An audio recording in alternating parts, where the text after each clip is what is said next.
Big boss season 7 విజేత పల్లవి Prashanth, runner-up Amardeep అభిమానుల మధ్య డిసెంబర్ 17 అర్ధరాత్రి ఘర్షణ జరిగింది.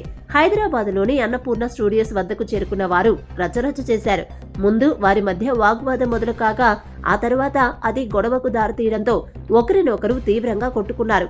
మరోవైపు హౌస్ నుంచి బయటకు వచ్చిన అమర్దీప్ కారు అద్దాలను కూడా పగలగొట్టారు.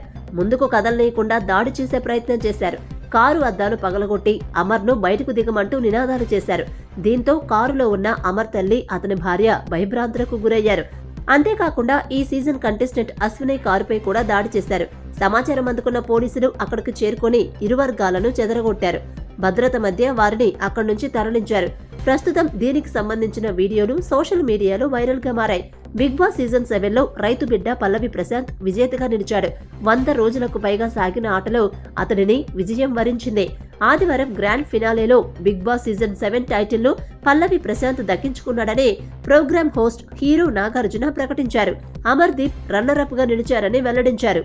ఒక సాధారణ యూట్యూబర్ రైతు బిడ్డ బిగ్ బాస్ విన్నర్ కావడం ఇదే తొలిసారి. బిగ్ బాస్ విజేతగా నిలిచిన పల్లవి ప్రశాంత్ కు ట్రోఫీతో పాటు 35 లక్షల రూపాయల చెక్ ను నాగార్జున అందజేశారు.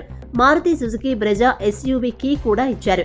జోస్ అలుకాస్ నుంచి డైమండ్ జ్యువెలరీ కొనుగోలు కోసం 15 లక్షల రూపాయల చెక్ కూడా ఆ సంస్థ MD అందజేశారు.